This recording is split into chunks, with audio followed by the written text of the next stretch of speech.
Hello, my name is Lewis and welcome to day 5 of Decktober. Today we're looking at a $40 budget Yorion Sky Nomad deck. From Ikoria, Yorion is a 4/5 bird serpent with flying that says when it ETBs, exile any number of non-land permanents you own and control, return those cards to the battlefield at the beginning of the next end step. So this deck is going to be blinking crazy. Plenty of cards to blink and draw us cards, plenty to cause carnage with our opponents, and some that will get so strong they can combo off and win us the game. Now, let's get straight into the deck tech. As always, we're starting off hot with the ramp, first here having Arcane Signet and Azorius Signet. We have Commander Sphere to add blue or white, and the Birth of Meletis to search our library for basic planes and pop it into our hands. These two cards are especially good, as the Birth of Meletis, for example, can be blinked over and over again with Yorion and other upcoming cards later in the video. And we do have a way or two of getting that Commander Sphere out of the graveyard to draw us even more cards. And finally, for the very short rampy section, we have Sol Ring. Because Sol Ring. Before we get onto all the card draw in this deck, make sure to smash that like button and subscribe for all things MTG. It's completely free to do, it helps the channel grow and grow as we head towards 2,000 subscribers. Now we're looking at the card draw, and in this deck there is plenty. First up we have Cloudblazer that ETBs, gains you 2 life and draws you 2 cards, and Cloudkin Seer to ETB and draw you 1 card. With Yorion's ability and the many ways to blink we'll be talking about later on, the need for ramp isn't as huge in this deck, as it'll be very easy, very fast to draw you a good chunky amount of cards. Next there is Court Hussar, that when ETBs you look at the top 3 cards of your library, putting 1 in your hand and the other 2 on the bottom of your library, and Elite Guard Mage, that ETBs, gains you 3 life and also draws you a card. We have Fibblefip the Lost that enters the battlefield and draws you a card, drawing 2 if you cast from your library, and Merchant of Secrets that when it comes into play, draws you a card. We have Commander Staple Muldrifter that ETBs and draws you 2 cards, and Muse Drake that ETBs and draws you a card. How amusing. You are so weird. Next up is Nimble Innovator that again ETBs to draw a card, and Priest of Ancient Lore to do exactly the same and gain you a life. There is Seagate Oracle that when enters you look at the top 2 cards of your library, putting 1 in your hand and the other on the bottom of your library, and Sky Scanner, that Flying Thopter that ETBs to draw you a card. We have Wall of Omens for another trusty ETB card drawer, and Golden Egg to ETB, draw us a card and give us a mana option if we're in a bit of a pickle. We have Prophetic Prism to ETB, draw us a card and have as an any mana colour option, and Confounding Conundrum to ETB, draw a card and prevent our opponents from playing more than 1 land a turn.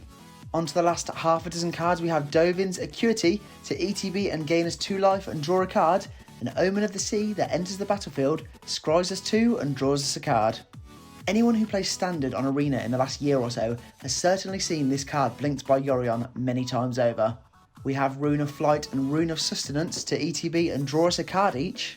There is Totem Guide Heart to help us tutor out an aura, and Sage Owl, although not directly drawing us a card, it is allowing us to fix our upcoming card draw by putting the top 4 cards of our library back in any order. Before we dive into our many blink options, we're going to look at the cards and the creatures that we can blink to annoy our opponents. Why just use these cards to blink with Yorion and draw cards when we could be causing so much more chaos?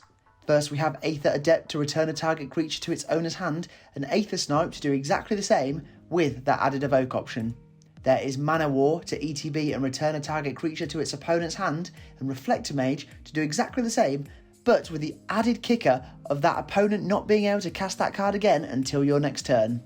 We've added in Roaming Ghostlight to ETB and return 1 non-spirit creature to an opponent's hand, and Time Warp to return a creature to your hand and then wipe the board.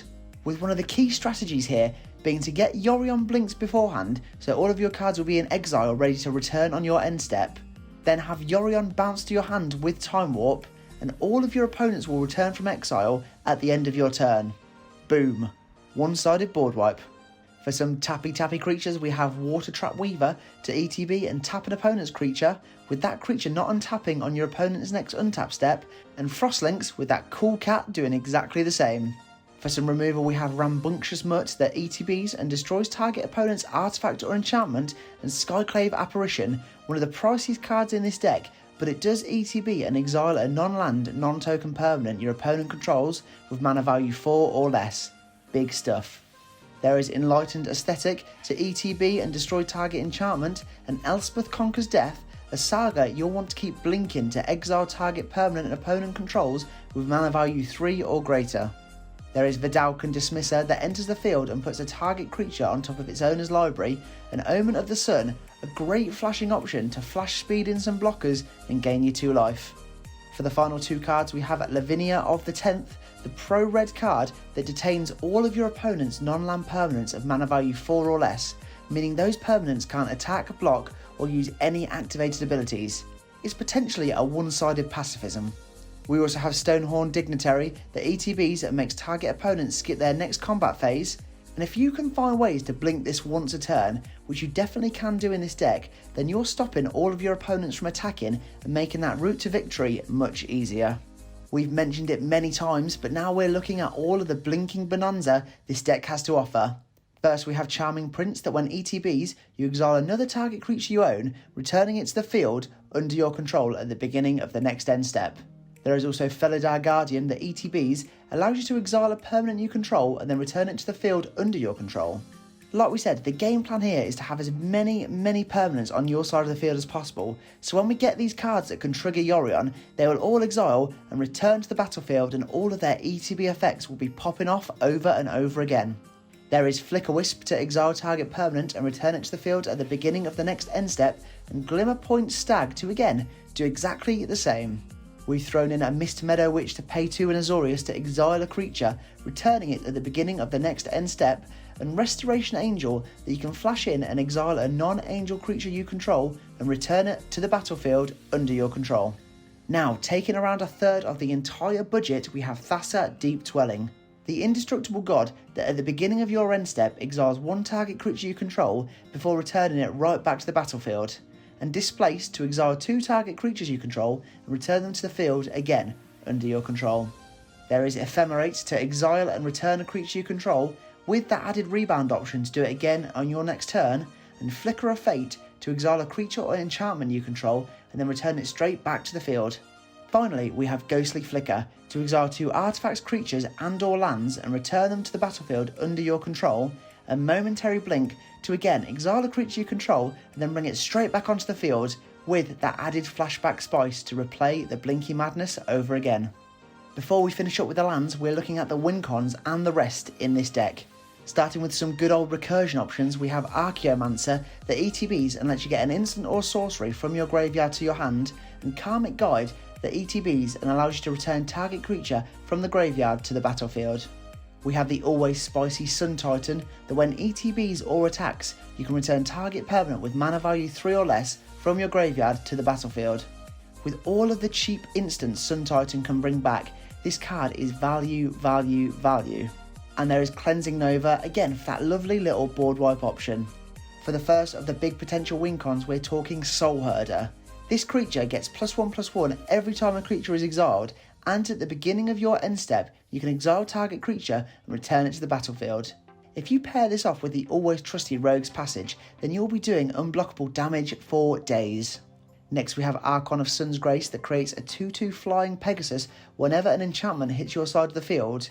If you've got enchantments like Kiora Bests the Sea God that's constantly blinking and creating an 8/8 hexproof Kraken, then you're going to have a flying horse and big boy Kraken army that will stomp over all of your opponents. We have Dance of the Manse to return a crazy amount of artifact and or non-aura enchantments to the field, with them all being 4/4 creatures if you pay X as 6 or more. The recursion options with this to bring back and play again can be deadly. There is Peregrine Drake that can combo off with other cards such as Archaeomancer and Ghostly Flicker, and then the final piece of having Sun-Scorched Desert, to have them all going off in a loop and pinging your opponents in the face to death. Finally, there is a Dreadful Apathy, another card that if you can get on the stack right, you can activate that ability to remove the enchanted creature from play, but if you have those ways to blink it whilst it's still on the stack, Dreadful Apathy will bounce, but then with that removal creature trigger still happening. Then afterwards, Dreadful Apathy will come back to the field, target a new creature to enchant, and then get ready to do it all over again.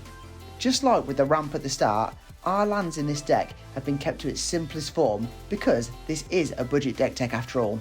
First up for the lands, we have 16 plains and 16 islands. And then with us just having the addition of the previously shown Rogue's Passage and Sun-Scorched Desert. Yorion is a disgustingly good commander option that will melt your brain a little when figuring out all of those blinky triggers on the stack, but it is definitely an excellent commander option and one I am very tempted to use in the future. Keep your eye out for Decktober Day 6 tomorrow, where we'll be looking at, in my opinion, the best new commander option from Innistrad Midnight Hunt. There we have it, that is the list. Thanks for watching, and make sure to smash that like button and subscribe for all things MTG. Check out our link tree in the description below for all of our social media and affiliate links. But for now, I'm all tapped out, so I'll see you in the next video.